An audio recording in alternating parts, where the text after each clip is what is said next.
What's up guys, welcome back to the channel. If you're new, thanks so much for joining. So surprisingly to me, I've been getting a lot of questions about this, so I figured I'd make this video.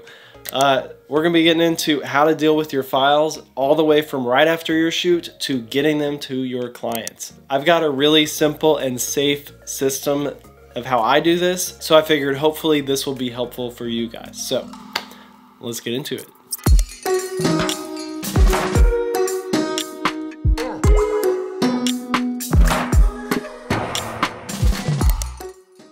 So this is what I use to store all my SD cards in, little wallet thing. This one's great for being on the go. It's by Think Tank. If you're gonna be shooting in any like really harsh weather conditions or around water and stuff like that, I would recommend getting one of the Pelican case ones. I'll link that in the description, but basically you don't want your memory cards to get rained on or go underwater or anything like that and lose any of your media. So as you can see, these are super used, meaning I've been using them for a long time and haven't had really any issues with them. So highly recommend these. But what I do is I put them, I have these rows labeled. So if I'm doing a lot of shoots in a day or like a really long shoot and I have several memory cards I go through, I will just put them all on this full row, and that way there's no confusion on which ones have stuff in them that I need to put onto my external hard drives. After all the things that we're gonna get into this video, I will go ahead and put them back into this empty row.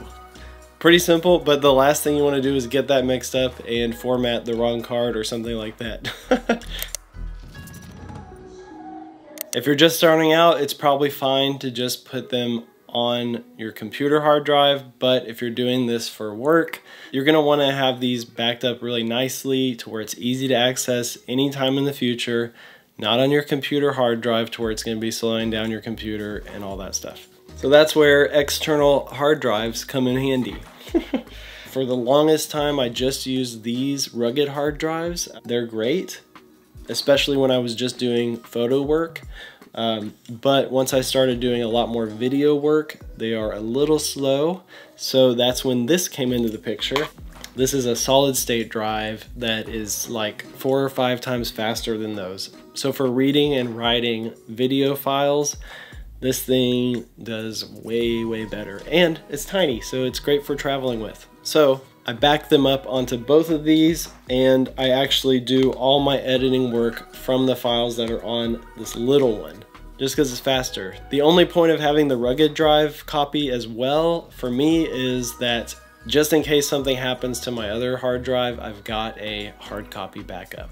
There's some projects that you can't really redo, like real estate or like weddings or video documentary stuff. It'd be horrible to say, hey, we gotta reshoot that event. You can't really do that. So right after a shoot, here's how I import my files. So you want to drag and drop your files directly from your SD card to each hard drive separately.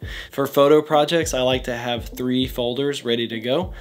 I always keep one folder for the raw photos, one folder for the edited photos, and then one folder for revisions or selects if it's that type of project. Like for portraits, or if there's any retouching involved with interiors, like taking out items or whatever, there's usually some back and forth with clients, so I keep a folder for that, just in case. All right, so video is a little bit different story. So I keep my folders, but I also like to make bins that I'm gonna import into Premiere Pro.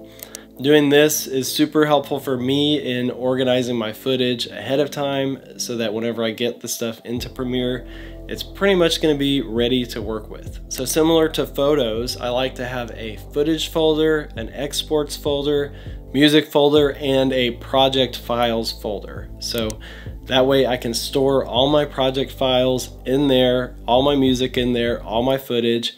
And if I need to pull up this project 2 years later, it's all there. I don't have my music in my downloads folder on my computer or any weird things like that.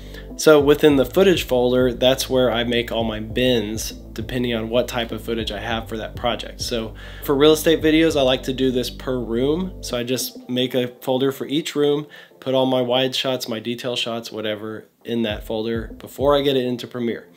For YouTube videos, I pretty much just have like my talking footage, and then I have B-roll, product B-roll, different locations, etc. So if I have different bullet points, I usually do it by bullet point as well. It just depends on what you have for that project. Once I export a video, I export it straight into my exports folder, and then it's just all gonna be there.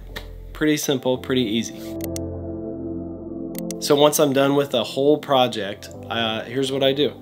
I keep it pretty simple. I used to use Dropbox back in the day, but I just got to where I like using Google for things a lot better. So for like Google Drive, Google Calendar. So all I have to do on Google Drive is make a folder for each client and then make subfolders for each project. So if it's like a listing, or if it's like portraits, or if it's a video, I'll make a subfolder for that, and I'll directly share it to them through Google Drive per project once it's ready and up. So they get a notification, but the way Google Drive works is once you share your whole folder, they can just go in there and access that at any point in their shared tab. So they can go in and access any past projects or any projects that are like in works for revisions or whatever. They can leave comments on them for editing, which is super handy, and they can make select folders if they want to. So personally, it's my favorite. It's got a couple bugs, like it's kind of weird for video playback. It kind of makes it a weird choppy resolution. And for some reason you can't download videos onto a phone, but that's okay because most people need to be downloading video projects onto a computer and putting them onto their social media through that. So I know there's a lot of sites that have like really fancy, pretty interfaces to where they see like a gallery of their photos and stuff like that. And those are great for like portrait projects and stuff like that. But for recurring clients, they mostly just need a functional way to download the files and then use them as assets. So I found that the simpler interface of like Google Drive and Dropbox that's all you really need. It doesn't need to be fancy and complicated. So that's pretty much it. Once the files get to the client, they say it's good to go. They put them into use. They pay you, obviously. Usually within like a couple weeks or a month, I'll transfer them off of this because I need space for new projects onto this big beast slow hard drive for long-term storage, so that if I need it, I can pull it up later. But that clears up the space on my little hard drives to where they are faster for projects that I have in progress. All right, guys, that's it for this one. I'd love to hear what kind of stuff you guys are using. Leave comments down below with your setup. That might be helpful if someone's got the same camera as you, or maybe you have like hard drives for your PC or a RAID system or something. I'm super interested in what you guys are doing. Anyways, got some cool stuff coming up, testing out some gear, going to a cool place we've been before, and got some more traveling stuff coming up in the near future. So if you like the video, make sure to hit the like button, make sure to subscribe, don't miss out on future content, and I'll see you in the next one. Peace.